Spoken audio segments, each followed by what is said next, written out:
እዚህ ጋር የማሳያችሁን ምንም አይነት ነገር ከሞከራችሁት ትሞታላችሁ። እባካችሁ እንዳትሞክሩት።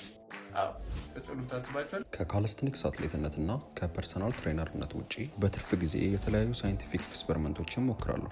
ዛሬ በዚህ ቪዲዮ ወተር ቤንዲንግ ወይም ውሃን ማኒፑሌት ለማድረግ እንሞክር። በባለፈው ቪዲዮ እሳትን ፓርሻሊ ማኒፑሌት ማድረግ ችለን ነበር። ዛሬ ባለን ሚኒቸር ሴታፕ ውሃን ያለምንም ንክኪ ማኒፑሌት ማድረግ እንችላለን ወይስ አንችልም የሚለውን አብረን እንይ።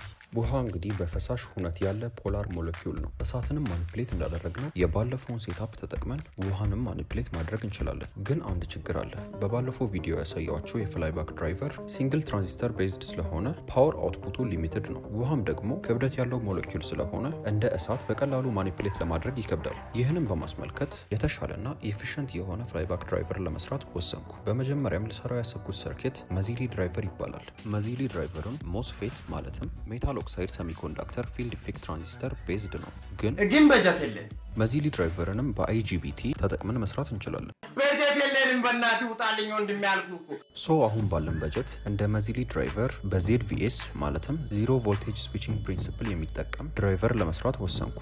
ድራይቨሩም ሮየር ኦሲሌተር ይባላል። ድራይቨሩም ይሄን ይመስላል። እስቲ እንሞክረው። እንዳያችሁት ከድሮ በተሻለ መልኩ ፍላይባኩን ድራይቭ አድርጎልኛል። ቀጣዩ ስቴፕ ደግሞ ካፓስተር መስራት ነው። በባለፈው ቪዲዮ የተጠቀምኩት ሌደን ጃር ነበር፣ ግን የሌደን ጃሩ ካፓሲታንስ በቂ ስላልሆነ ዛሬ ለዚህ ፕሮጀክት እንዲሆነኝ ከሱ የተሻለ ካፓሲታንስ ያለው ፕሌት ካፓስተር ሰርቻለሁ። እንዳያችሁትም ኤሌክትሪካል ዲስቻርጁ በጣም ደማቅ ነበር። ይህም አውትፑት ፓወሩን ያሳያል። በነገራችን ላይ 100,000 ፎሎወር ገብተናል እና በዚህ አጋጣሚ ሁላችሁንም ማመስገን ፈልጋለሁ። እንደዚህ አይነት ቪዲዮዎችን ለመስራት በጣም ብዙ ጊዜና ኢነርጂ ስለሚፈጅብኝ ከቻላችሁ ፎሎ በማድረግ ካልቻላችሁ ደግሞ ቪዲዮ ላይክ በማድረግ ሰፖርታችሁን አሳዩ።